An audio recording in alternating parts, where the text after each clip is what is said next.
ইমাম গাজ্জালী রাহমাতুল্লাহি আলাইহি যে এলাকায় বসবাস করেন, এলাকার সব থেকে সুন্দরী মেয়ে ওনার প্রতি আসক্ত হয়ে গেল। কোনোভাবেই তাকে ফুসলাতে চায়, জেনার জন্য ডাকে, আহ্বান করে, কাজ হয় না। একদিন ডেকে পাঠালো, খবর নিয়ে আসলো যে ইমাম গাজ্জালী আপনাকে দাওয়াত করেছেন অমুক, আপনি যাওয়া লাগবে। তিনি বললেন না, আমি যেতে পারি না, আমি ওই বাড়িতে যেতে পারি না। মেয়েটা দেখলো কোনোভাবেই যখন ফুসলানো যায় না, তার দাসীকে বাদীকে বলে দিল, যা রে ইমাম গাজ্জালীকে গিয়ে বলবে আমাদের ঘরে ছোট্ট একটা বাচ্চা জন্ম নিয়েছে, বাচ্চাটা ভূতে ধরেছে, বাচ্চাটা চিৎকার করতেছে, কখন জানি মরে যায়। সে যদি এসে একটু ঝাড়ফুঁক করে দেয় বাচ্চাটা ভালো হয়ে যাবে, মানবতা দেখায়। এই কথা বলবার পর ইমাম গাজ্জালী বললেন, ঠিক আছে আমি আসছি। তিনি ওই বাসায় গেলেন। যাওয়ার পর ওই মেয়েটা দরজা বন্ধ করে দিয়েছে। দরজা বন্ধ করে দিয়ে অর্ধ উলঙ্গ হয় ইমাম গাজ্জালীর সামনে এসে বলছে, গাজ্জালী শোনো, দীর্ঘদিন থেকে তোমাকে ফলো করি, কোনোভাবে কাবু করা যায় না, কাছে নিয়ে আসা যায় না। তুমি যদি আমার সাথে মেলামেশা না করো, তুমি যদি এই মুহূর্তে আমার জৈবিক চাহিদা পূরণ করতে না দাও, চিৎকার করে বলবো তুমি আমার চরিত্র নষ্ট করার জন্য আমার ঘরে এসেছ। আজকালকে দুনিয়ায় অনেক মানুষ পাওয়া যায়, নিজের স্বার্থ যখন হাসিল করতে না পারে ভালো মানুষের চরিত্রের বিরুদ্ধে কথা বলে, আছে না নাই? চরিত্র নষ্ট করবার জন্য আন্দোলন করে, ভালো মানুষের চরিত্র নিয়ে খেলা করে। আমার বন্ধুগণ, ওই মেয়েটা বলছে, গাজ্জালী তুমি আবার সাবধান, যদি আমার সঙ্গে মেলামেশা না করে বের হয়ে যাও বাঁচতে পারবা না, এলাকার মানুষ তোমাকে আঘাত করবে। জওয়ান মানুষ, তরুণ ছেলে, মাদ্রাসার ছাত্র আল্লাহর কাছে ডেকে ডেকে বললেন, আয় আল্লাহ তাআলা, আমি তো আমার চরিত্রের হেফাজত করে জান্নাতে যেতে চাই। জিনা করলে কি শাস্তি হয় আমার জানা আছে, কিয়ামতের দিনে আমি বাঁচতে পারবো না, অবশ্যই শাস্তি ভোগ করতে হবে। আল্লাহ তাআলা আমাকে পচা দুর্গন্ধ পুজ রক্তের বেলা খাওয়া লাগবে। আয় আল্লাহ, আমি বাঁচতে চাই, তুমি আমাকে সহযোগিতা করো। মেয়েটা হাত ধরে ফেলেছে। তিনি চোখের পানি ছেড়ে বললেন, বোন, আমি তোমার কথা ফেলে দিচ্ছি না, আমি তোমার কথা মানতে চাই, কিন্তু আমাকে তুমি সুযোগ দাও, আমার পেটে বড় ব্যথা হচ্ছে, আমি টয়লেট থেকে আসি। মেয়েটা বলছে, আপনি যেতে পারেন, তাড়াতাড়ি করে চলে আসবেন। ইমামে গাজ্জালীর কথা বলছি। ইমামে গাজ্জালী টয়লেটের ভিতরে গেলেন আর চিন্তা করলেন, দুনিয়ার ময়লার দুর্গন্ধের চাইতে তো জাহান্নামের দুর্গন্ধ বেশি। দুনিয়ায় কোনোভাবে যদি চরিত্র রক্ষা করা যায়, কিয়ামতের দিনে জান্নাত পেয়ে যাব। তিনি টয়লেট থেকে সকল নোংরা পানি আর ময়লাগুলো নিজের শরীরটাকে ফেলে দিলেন। শরীরের ভিতরে লাগায়া পুরা বডিতে দুর্গন্ধ হয়ে গিয়েছে। ইমামে গাজ্জালী রাহমাতুল্লাহি আলাইহি বের হয়ে মেয়ের সামনে দাঁড়ালেন। তিনি চিন্তা করলেন, মেয়েটা দেখবার পরে হয়তো কি প্রতিক্রিয়া দেয় দেখার জন্যে। মেয়েটা নাক চেপে বলছে, তুমি এত সুন্দর যুবক, আর তুমি তোমার বডিতে গুলা কি লাগিয়েছ? ঘর থেকে বের হও, দুর্গন্ধে ঘরটাকে আর তাকা যায় না। ইমাম গাজ্জালী ঘর থেকে বের হয়ে যাচ্ছেন, মেয়েটা জানালা দিয়ে বলছে, গাজ্জালী রে, এত সুযোগ পাওয়ার পরে তুমি এমন কাজ করলে কেন, কি বলতে পারবে? ইমাম গাজ্জালী বলছেন, বোন শোনো, দুনিয়ার সাধারণ ময়লা দিয়ে আমি আমার বডিকে নোংরা করে দুর্গন্ধ করে তোমার মতো হারাম কাজ থেকে যদি আমি বেঁচে যেতে পারি, কিয়ামতের দিনে জাহান্নামের ভিতরে যেই পচা দুর্গন্ধ ময়লাগুলো থাকবে তার ভিতরে ডুবাইয়া আমার শরীরটাকে যখন কেচি দিয়ে কাটা হবে, পা থেকে চামড়াটা উপর দিকে উঠানো হবে, আগুনের মধ্যে ফেলে দেওয়া হবে, উঠতে চাইবো উঠতে পারবো না। আমি জাহান্নামের নির্ধারিত যুগ যুগের কঠিন আযাব থেকে বাঁচবার জন্যে আমি সাধারণ ময়লাগুলো শরীরে লাগাইয়া দিয়েছি, জাহান্নাম থেকে বাঁচতে চাই। ওই কথা শোনার পরে চিৎকার করে মেয়ে বলছে, গাজ্জালী তুমি আমার চক্ষুটা খুলে দিলে, তওবা করে ফেললাম, আমিও সেই জান্নাতে যেতে চাই। গাজালি বাসায় চলে গেলেন, দেরি হয়ে যাচ্ছে দেখে গোসল করলেন, 2 রাকাত শুকরিয়ার সালাত আদায় করলেন, তাড়াতাড়ি দৌড়ে মাদ্রাসায় পৌঁছে গেলেন। ক্লাস শুরু হয়ে গেল। বুজুর্গ আলেম উস্তাদ যখন ক্লাস করাচ্ছিলেন, হঠাৎ করে বলেন, কে আছো এই ক্লাসে? কে এসেছো আজকে? যার শরীর থেকে আজকে স্পেশাল জান্নাতি মিশকে আম্বরের গ্রান আসতেছে। আল্লাহু আকবার। জীবনে আমি অনেক সুগন্ধি ব্যবহার করেছি, অনেক আতর ব্যবহার করেছি, অনেক মিশকে আম্বর দুনিয়ার থেকে কিনে কিনে ব্যবহার করেছি, কিন্তু এত সুগন্ধি কোথাও পাই নাই। আজকে এত সুগন্ধি কে লাগিয়েছো? দাঁড়ায়া যাও। কেউ যখন দাঁড়ায় না, ইমামে গাজালি চিন্তা করেন, আফসোস আল্লাহ, নির্ঘাত গোসল করে আসবার সময় কোন জায়গায় হয়তো ময়লা রয়ে গিয়েছে, দুর্গন্ধ আসতেছে, আর হুজুর টিটকারি করে আমাকে বলতেছে, ধরা পড়ে গেলে ইজ্জত থাকবে না। ওস্তাদ দাঁড়িয়ে গেলেন, এক একজন শরীরের এক একজন বাচ্চাকে পরীক্ষা করতে লাগলেন কার বডি থেকে গ্রান আসে। কষ্টে কষ্টে সবার পিছনে গিয়ে দেখেন ইমামে গাজালি চোখের পানি ছেড়ে নিচের দিকে মাথা করে বসে আছেন। দাঁড় করালেন, পরীক্ষা করে দেখেন তার বডি থেকে সুঘ্রাণ আসতেছে। জিজ্ঞাসা করলেন, বাবা তুমি এত দামি আতর কোথায় পেলে? আর তোমার বডি থেকে সুঘ্রাণ আসছে, তুমি কোথায় পেয়েছো আমাকে বলো। ইমাম গাজালি পূর্ণাঙ্গ ঘটনা খুলে বললেন, হুজুর আমি কোনো আতর লাগাই নাই, আমি আমার চরিত্রের হেফাজতের জন্য চেষ্টা করতে গিয়ে ময়লা বডিতে লাগাইয়া আমি আমার চরিত্রের হেফাজত করে জিনা থেকে বিরত রয়েছি। হয়তো গোসল করে আসতে আমার বডিতে কোথাও ময়লা রয়ে গেছে, আপনি দুর্গন্ধ পাচ্ছেন। আল্লাহর ওলি বুজুর্গ আলেম এই কথা শুনে বলেন, গাজালি তোমার সঙ্গে টিটকারি করতেছি না, আমি নিশ্চিত নির্ঘাত জান্নাতের মেশকে আম্বরের গ্রাণ পাচ্ছি। এই কথা বলে বুকের সঙ্গে জড়াইয়া কপালে চুম্বন করে উপর দিকে 2টা হাত উঠে বলেন, আল্লাহ যে যুবকটা তার চরিত্রের হেফাজতের জন্য এত কৌশল করে জীবনটা বাঁচায় নিল, আল্লাহ তাআলা তার চরিত্রের সুঘ্রাণের মাধ্যমে তুমি গোটা দুনিয়ার মানুষ, পথ বলা মানুষকে পথের দিশা দিয়ে দাও।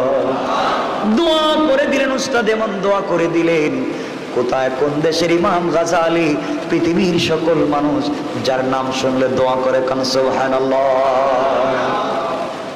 চরিত্রের হেফাজত সেম করেছেন হাকিম তিরমিজি, তার সাথে ঘটেছিল। দারুল দেওবন্দের একটা ছাত্র ইউসুফ সানি, তার সাথে ঘটেছিল। আমাদের পয়গম্বর, একজন পয়গম্বর জলিলুল কদর বড় পয়গম্বর হযরতে ইউসুফ আলাইহিস নবিয়ুনা আলাইহিস সালামের সঙ্গে জুলাইখাও এমন দুর্ঘটনা ঘটাতে চেয়েছিল, চরিত্র নষ্ট করতে চেয়েছিল। মাআল্লাহ, আল্লাহকে বলেছেন ইন্নী আখাফুল্লাহ, আমি আল্লাহকে ভয় করি। জুলাইখা তো দরজা বন্ধ করেছিল, করে নাই? বলা লাগবে কি করেছিল?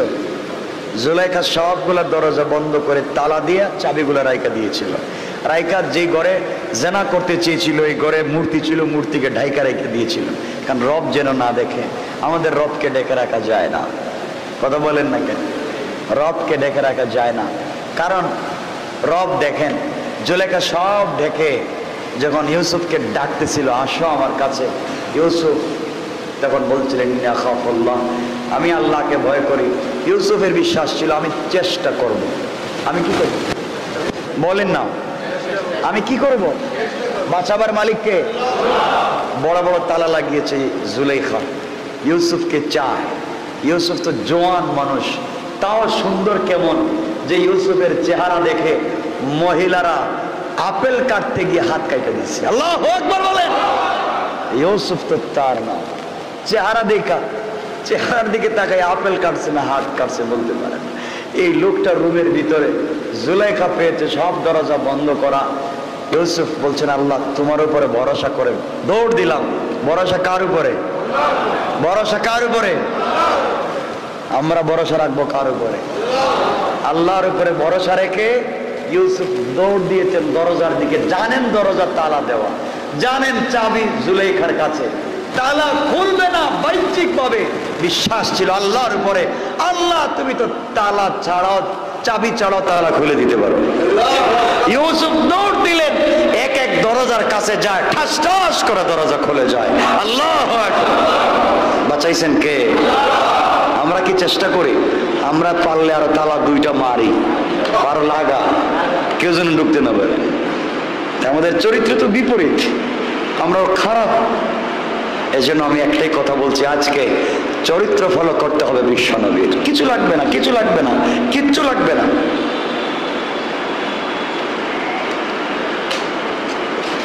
আপনি আমি এই দেশটাকে চেঞ্জ করতে চাই, পৃথিবীর মানুষকে পরিবর্তন করতে চাই, কত কিছু দিয়ে পরিবর্তন করতে চাচ্ছি, কাজ হবে না। আমাকে বলেন, রাসূল পাক পিটাইয়া চেঞ্জ করছেন? মাইরা চেঞ্জ করছেন? হুমকি দিয়া, চরম পন্থা অবলম্বন করে? কিচ্ছু করেন নাই। ডাক দিচ্ছেন, কাজ হয়ে গেছে। কেমন লোক চিন্তা করেন। আচ্ছা, আপনার আমার কি এমন কোন দুশ্মন আছে আবু জাহেলের মতো? কথা বলেন না কেন ভাই? আছে আবু জাহেলের মতো? নাই। আবু লাহাবের মতো? নাই, নাই। এই লোকগুলা সারাদিন রাসূলের গালি দেয়, পিটায়। আবু জাহাল তো বড় বড় গর্ত খনন করছে, নবীজি হাঁটতে যাইতে যেন পড়ে যায়। আবু লাহাবের স্ত্রী তো কাটা ফালায় দেয়, না দেয় না? আবু সুফিয়ান রাসূলের কি শ্বশুর। আবু সুফিয়ান রাসূলকে মারার জন্য রাত্রবেলা বন্দুক নিয়ে ঘুরে, বন্দুক মানে ওই সময়কার বন্দুক না, তীর, কি নিয়ে ঘুরে? মারার জন্য ঘুরে। কোথায় পাওয়া যায়, কোথায় পাওয়া যায়? মোহাম্মদকে মার। এই মোহাম্মদের বিরুদ্ধে সারা দিন আন্দোলন সংগ্রাম করে, রাস্তাঘাটে বক্তৃতা করে, শোনো মক্কার মানুষ, মোহাম্মদ পাগল, এর ধারে কাছে যাওয়া যাবে না, যে যাইবা তার মৃত্যুদণ্ড, ওর কথা শোনা যাবে না। নেতারা বক্তৃতা দিছে সারা দিন। রাত্র হয়ে গেলে সে মোহাম্মদের কোরআন তিলাওয়াত শুনতে পাগল হয়ে যায়। আল্লাহু আকবার বলেন। যারা বক্তৃতা করলো তারাই তার তেলাওয়াত শুনতে চায়। কারণ কি? বিপরীতমুখী কারণ। তার চরিত্রের আকর্ষণ, ম্যাগনেট রাসূলের চরিত্রে আকর্ষণ করে। আল্লাহ বলছেন, মা আনতা বিনিআমাতি রাব্বিকা বিমাজনুন, তোমরা যাকে পাগল বলছো বোকা, আমার নবী পাগল না। ইন্নাকা লা আলা খুলুকিন আযীম, গোটা দুনিয়া বানাইছি কোন দিয়া, আর আমার বন্ধুর চরিত্র বানাইছি নিজের হাত দিয়া। আল্লাহু আকবার বলেন, আল্লাহু আকবার। এই চরিত্র পাইবা কোথায়? এই জন্য একটাই কথা, আমার নবীর এই চরিত্রকে ফলো করতে হবে। এই চরিত্র ফলো করলে আমরা কামিয়াব, ঠিক না? ইনশাল্লাহ বলেন, ইনশাল্লাহ সবাই বলেন ইনশাল্লাহ। বাইচে যাব, বিপদ থেকে আল্লাহ বাঁচায়া দিবেন। বিপদে পড়ে নাম নিব কার? কেমনে নেন? আচ্ছা, কোন এখানে হাঁটার সময় হঠাৎ পা ইটের সাথে লাগা পড়ে গেছে, কি বলবেন? হ্যাঁ, আপনার মাগ্য মা বাবা কয়ে ওঠেন ফাল দিয়ে, কোন আল্লাহ কি বলেন? কোন তো মাগো বলেন না, মাই তো বলেন, মাই বলেন, কই আল্লাহর নাম তো বলেন। মা মা জপছেন সারা জিন্দেগি, আল্লাহর নাম বলতে পারেন। বিপদে পড়ে আল্লাহর নাম নেন, ঝামেলায় পড়ে আল্লাহর নাম নেন। আমরা এমন এক সত্তার নাম নেই, আপনি ভয় পাবেন না, আমরা ভয় পাবো না, আমরা পরাজিত হব না। আমরা এমন এক সত্তাকে ফলো করি যার মৌত নাই, ঠিক বললাম না? আমরা এমন এক রবকে মানি যার মৌত নাই, যার ব্রেইন ক্ষয় হয় না, যিনি বয়স হয়ে যাচ্ছে তা না, সব সময় আছেন আর বলছেন, বান্দা তুই আমাকে ভুলে যেতে পারিস, আমি তোকে ভুলে যাই না, আমি তোকে ভুলে যাই না। যদি ভুলে যাইতেন আপনি আমি অক্সিজেন নিতে পারতাম না। জান না আজকে বাংলাদেশের হসপিটালে খবর নেই, অক্সিজেনের জন্য মানুষের কি কষ্ট হচ্ছে না? হচ্ছে না? আমরা এখনো করোনা ভাইরাস নিয়ে ঠিটকারি করতেছি না? করতেছি না? যাই হোক, মানুষ অক্সিজেনের জন্য মরে যাচ্ছে, 1 বোতল অক্সিজেনের জন্য মরে যাচ্ছে। স্বামী তার স্ত্রীকে পিঠের সঙ্গে রশ্মি দিয়ে বেঁধে মোটর সাইকেল ধারে ধারে ঘুরতেছে অক্সিজেনের জন্য। কথা বলে ঠিক কিনা? অক্সিজেনের জন্য ঘুরতেছে, অক্সিজেন পায় না। আর আল্লাহ বলছেন, গোলাম আমি তোকে ফ্রি অক্সিজেন দিয়ে রেখে দিস, ফ্রি অক্সিজেন দিছি। অনেক সময় আমরা বলতেছি, কিরে বাতাস নাই, গাছের পাতা নড়তেছে না, কি গরম, বলি না? কিন্তু শ্বাস টান দিলে অক্সিজেন যায়নি। কথা বলেন না? কে দিয়েছেন? কোন বিজ্ঞানী? কি করলেন সারা জিন্দেগি বলেন? 1 বোতল পানি কিনে খাচ্ছেন, বন্ধুদের সাথে রেস্টুরেন্টে গেছেন, 4 বোতল পানি খাইছেন। চিন্তা করেন, টাকা দিয়ে খাইছেন, সারা জিন্দেগি কত বোতল, কত গ্যালেন, কত ড্রাম পানি আপনি ফ্রি ফ্রি খাইছেন। কই হিসাব দিবেন কেমনে? বলেন হিসাব দিবেন কেমনে? যার চোখ নাই তাকে জিজ্ঞাসা করেন চোখের পাওয়ার কেমন। আপনাকে চোখ দিছেন, আপনার কোনো খবর নাই, খবর নাই। আপনার বডি ভালো, কত মানুষ চাইলেও নামাজ পড়তে পারে না, আপনার রাত্রেবেলা ঘুমিয়ে থাকেন, সেজদা দেন না। তা আমি চাইবো সব ভুয়া, দুনিয়ার যা আছে সব ভুয়া। আমরা একজনকে খুশি করব, সবাইকে খুশি করা সম্ভব না। আপনি পারবেন, আপনি ফ্যামিলির সবাইকে খুশি করতে পারবেন না। আজকে তো আমরা ফ্যামিলির সবাইকে খুশি করার চেষ্টা করি, কিন্তু দিন শেষে খুশি করতে পারবেন না, পারবেন না। কিন্তু সব বাদ দেন, আমরা খুশি করব একজনকে। তার নাম কি? বলেন, তার নাম কি?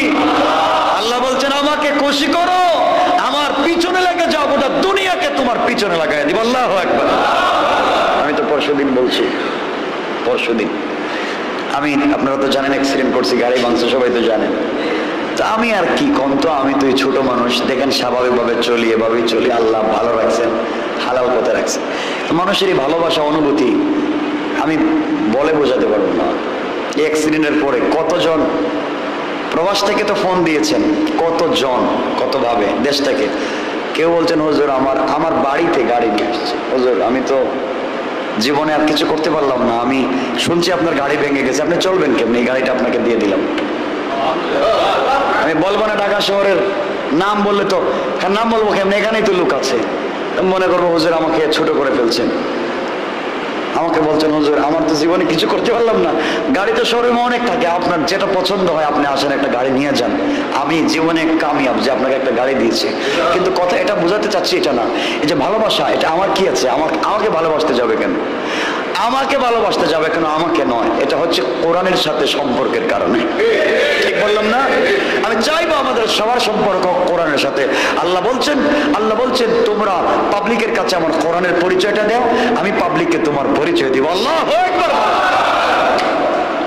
মানুষের ভালোবাসা, মানুষ কেউ রোজা রাখছেন, কেউ মানত করছেন, এই যে মানুষগুলোর এই ভালোবাসা, মনে রাখবেন আপনি আমি মানুষ হয়ে যাই, কামিয়াব এমন ভাবে মরে যায়, মরে গেলে মানুষ যেন কাঁদে, ঠিক বললাম না?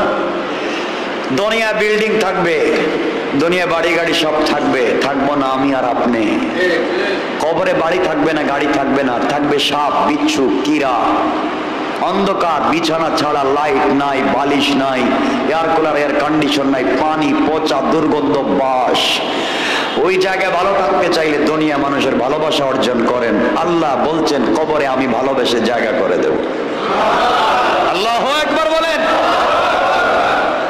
আমি শুধুমাত্র এটা জানেন, শুধুমাত্র ভালোবাসার কারণে দেশে থেকে যাওয়া, শুধু ভালোবাসার টানে থেকে যাওয়া, তাহলে থাকতামই না। আমি চাই আমরা সবাই যেন আল্লাহকে ভালোবাসতে পারি। বলেন না আমিন। অনেক কথা বলবার ছিল, সময় কমে গিয়েছে। আমরা কি পারবো ফেরাউনের কাজের মেয়ে মাস্টার মতো চরিত্র নিতে? আপনারা বলবেন কাজের বুয়ার চরিত্র, কাজের বুয়া। আরে আপনি কি পারবেন আবু হুরায়রার চরিত্র নিতে? আপনি কি পারবেন হাবশী কৃতদাস বেলালের জীবনী নিতে? নেন না। বেলাল তো এই পাগল ছিল। বেলাল আল্লাহ বলতো না, বেলালকে পিটালেই বলতো আহাদ। আহাদ, আহাদ মানে এক, একক, অদ্বিতীয় সত্তার নাম দিচ্ছি। এক, একক, অদ্বিতীয় সত্তা, আহাদ। আহাদ বেলালের তো জিহ্বাটাকে পুড়াইয়া দিয়েছে, বেলালের মুখে তো পাথর চাপা দিয়েছে, রবের নাম মুছে দিতে পারে নাই। আল্লাহ বলছেন বেলাল ধৈর্য ধর, কথা দিলাম তোর আওয়াজে সূর্য উঠাবো, তোর আওয়াজে সূর্য ডুবাবো। আল্লাহু আকবার। একটু ধৈর্য ধরস না, ধর। এজন্য রবকে চিনতে ভুল করবেন না, রবকে চিনতে ভুল করবেন না। অনেক কথা বলার ছিল, তো সময় আমাদের তো গেছে। যা বলছিলাম, আল্লাহ রাব্বুল ইজ্জত ওয়াল জালাল সূরা আল বাকারার 127 নম্বর আয়াতে আমাদের ধারাবাহিক আলোচনা চলছে দীর্ঘদিন থেকে, ইব্রাহিম এবং ইসমাইলের। শেষ তো আর হচ্ছে না, চাচ্ছিলাম যে কোনোভাবে শেষ করি। আমি আপনাদেরকে টোটাল কাবাগর নির্মাণের পূর্ণাঙ্গ একটা ইতিহাস, কাবাগর নির্মাণ মনে রাখবেন, কাবাগর নির্মাণ কেন আল্লাহ মক্কায় করলেন, বাক্কা বালাদ ওয়াহাদাল বালাদিল আমিন। এই শহরে কেন করলেন, এই শহরকে নিরাপদ কেন বলছেন? এগুলো অনেক চমৎকার কোরআনের তাফসীর, তো বলতে গেলে অনেক লম্বা। কেন আল্লাহ এটার নাম মক্কা রাখলেন, কেন এটাকে নিরাপদ নগরী বলছেন, কেন এই কাবাঘর এখানে দিলেন, কেন আমাদেরকে এখানে যাইতে বলেন, অনেক আলোচনা আছে। আমি শুধু এতটুকুনি বলবো, ইব্রাহিম আলাইহিস সালাতু ওয়াস সালামকে আল্লাহ রাব্বুল ইজ্জত ওয়াল জালাল পরীক্ষা করলেন। কি করলেন? কোরআন কারীমের সূরা আল বাকারার 124 নম্বর আয়াতে আল্লাহ রাব্বুল ইজ্জত ওয়াল জালাল বলছেন, আমি ইব্রাহিমকে বন্ধু বানাতে চাই। আল্লাহ আকবার বললেন। দেখবেন কোন দোকানের মালিক যদি ম্যানেজারের উপরে বিশ্বাস রেখে সব রেখে যেতে চায়, খুব পরীক্ষা করে ট্রাই করে, বিশ্বস্ত কেমন, বিশ্বাস কেমন, ফ্যামিলি রেখা যাব, টাকা রেখা যাব, বিজনেস রেখা যাব, পরে যদি তার নামে লেখা নেই ওটা করবে না বিশ্বাস রাখবে, খুব পরীক্ষা নিরীক্ষা করে এরপরে চেয়ারে বসে চাবিটা দেয়। ঠিক বললাম না? আল্লাহ বানাচ্ছেন বন্ধু, খালিল বানাবেন, বন্ধু বানাবেন একজনকে, পরীক্ষা করবেন না? কথা বলেন না কেন? আমরা হইলে তো সব মাইরা দিতাম। আল্লাহ পরীক্ষা করতে লাগলেন ইব্রাহিমকে। এরপরে বলতেছেন, দেখেন আমার মুসলমান বন্ধুগণ, গভীর মনোযোগ। আল্লাহ রাব্বুল ইজ্জত ওয়াল জালাল কোরআনে কারীমের সূরা আল বাকারার 124 নম্বর আয়াতে আল্লাহ রাব্বুল ইজ্জত ওয়াল জালাল ইব্রাহিমকে লক্ষ্য করে আল্লাহ বললেন, ওয়া ইযিবতালা ইব্রাহিমা রাব্বুহু বিকালিমাতিন ফাআতাম্মাহুন ক্বালা ইন্নী জাইলুকা লিন্নাসি ইমামা ومن ذريتي قال لا ينال عهد الظالمين الله أكبر আল্লাহ রাব্বুল ইজ্জত ওয়াল জালাল বললেন ইব্রাহিমকে তার পালনকর্তা কয়েকটা বিষয়ে পরীক্ষা করতে গেলেন। এই পরীক্ষা কোরআনে কারীমে কেউ বলছেন 10টা, কেউ বলছেন 20টা, কেউ বলেছেন 30টা পরীক্ষা করলেন। কয়টা পরীক্ষা? কমপক্ষে 30 বার 30টা পরীক্ষা করেছেন ইব্রাহিমকে। প্রত্যেকটা পরীক্ষার কথা কিন্তু কোরআনে আছে, আমাদের আলোচনার সময় নেই আজকে। সবগুলা পরীক্ষায় আল্লাহ রাব্বুল ইজ্জত ওয়াল জালাল নিজেই সার্টিফাই করে বলছেন, সার্টিফিকেট দিয়ে বলছেন, আমি আমার ইব্রাহিমকে পূর্ণাঙ্গ 30টা পরীক্ষা করলাম, সবগুলা পরীক্ষায় আমার ইব্রাহিম 100% কামিয়াব। আল্লাহু আকবার। ইব্রাহিমকে যখন আমি পরীক্ষা করেছি, ইব্রাহিম পরীক্ষায় ফাঁস হয়ে গেল, আমি আল্লাহ খুশি হয়ে গেলাম। খুশি হয় আমি আল্লাহ ইব্রাহিমকে এমন পুরস্কার দিতে চাইলাম পৃথিবীতে আর কাউকে এর আগে দেই নাই। আমি আল্লাহ ইব্রাহিমকে বললাম, ক্বালা ইন্নী জাইলুকা লিন্নাসি ইমামা। আল্লাহু আকবার। আল্লাহ বলছেন, ক্বালা ইন্নী জাইলুকা লিন্নাস, লিল মুসলিম বলেন নাই। ও ইব্রাহিম, তুমি আমার সকল পরীক্ষায় ফাঁস হয়ে যাওয়ার কারণে আমি আল্লাহ নিজে গোটা দুনিয়ার মানুষের নেতা তোমাকে বানায়া দিলাম। নেতা, লিন্নাস ইমামা, গোটা বিশ্ববাসীর নেতা বানায়া দিলাম তোমাকে। আল্লাহ বললেন, তোমাকে মানব জাতির নেতা করব। ও ইব্রাহিম, পরীক্ষা ফাঁস। ইব্রাহিম ইসলাম বলতেন, আল্লাহ আপনি আমাকে বানাইছেন, আমি খুশি, আলহামদুলিল্লাহ, খুব ভালো করছেন, আমার এই দায়িত্বটা বেশি দিন রাখেন, আমার এই ক্ষমতাটা নিয়েন না, বলতে পারতেন না? ইব্রাহিম কি বলছেন দেখেন, আল্লাহর শুকরিয়া আদায় করে বলছেন, আল্লাহ তুমি আমাকে নেতা বানাচ্ছ গোটা বিশ্ববাসীর, আমি তোমার কাছে একটা সওয়াল করতে চাই। আল্লাহ বলছেন, কি করতে চাও বলো। ইব্রাহিম আল্লাহকে বলছেন, ক্বালা ওয়া মিন যুররিয়াতি ক্বালা লা ইয়ানালু আহদিজ জালিমিন। আল্লাহু আকবার। আয় আল্লাহ তাআলা আমাকে পরীক্ষা করে করে খাঁটি সোনা বানায়া আমাকে গোটা বিশ্ববাসীর নেতা বানাচ্ছ। আয় আল্লাহ তাআলা, আমি তোমার কাছে একটা আবদার করলাম, আমি যখন এই পৃথিবীতে থাকবো না, আর যদি কাউকে নেতা বানাও আমার বংশ থেকে বানাবা। আল্লাহু আকবার। আল্লাহ, আল্লাহ তুমি আমাকে এত পরীক্ষা করছো, কিছু চাই নাই, তুমি ইচ্ছা করে আমাকে নেতা বানাচ্ছ, তাও চাই নাই। এখন চাইলাম আমি মরে যাওয়ার পরে যদি আবার নেতার প্রয়োজন হয়, আল্লাহ আমার বংশ থেকে বানাইও। আল্লাহু আকবার। আল্লাহ বলেন, ইব্রাহিম এত পরীক্ষা করলাম কোনোদিন কিছু চাইলে না, আর আজকে চাইছে তোমার বংশ থেকে নেতা বানাবো। আমি আল্লাহ কথা দিলাম আমি আরেকজনকে বন্ধু বানাবো, খালিল না হাবিবুল্লাহ। যাকে বন্ধু বানিয়ে আরশ করছি লৌহ কলম সব বানাইছি, যার কারণে গোটা দুনিয়া সাজাইছি, সেই মুহাম্মদ রাসূলুল্লাহকে তোমার বংশ থেকে দেওয়ার ওয়াদা দিয়ে দিলাম। কেমন রব, কেমন বন্ধু, কেমনে বুঝাই? সময় তো সব চলে যায় আমাদের হাত থেকে। আমার বন্ধুগণ, আল্লাহ রাব্বুল ইজ্জতুল জালালের কাছে বললেন,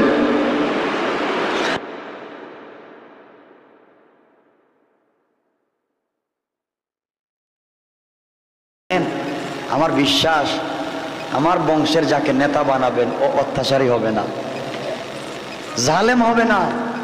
আমার বিশ্বাস আমি হালাল খাওয়াচ্ছি, আমি সবসময় তোমার নাম নেই। আমার বংশ থেকে বানাবেন কেন বলছি? আমার বংশের কেউ অত্যাচারী হবে না, জালেম হবে না। আল্লাহ বলছেন, কি সুন্দর করে বলছেন, ক্বালা লা ইয়ানালু আহাদিজ জালিমিন। আল্লাহ বানাও না, যাকে বানাবেন ও জালেম হবে না।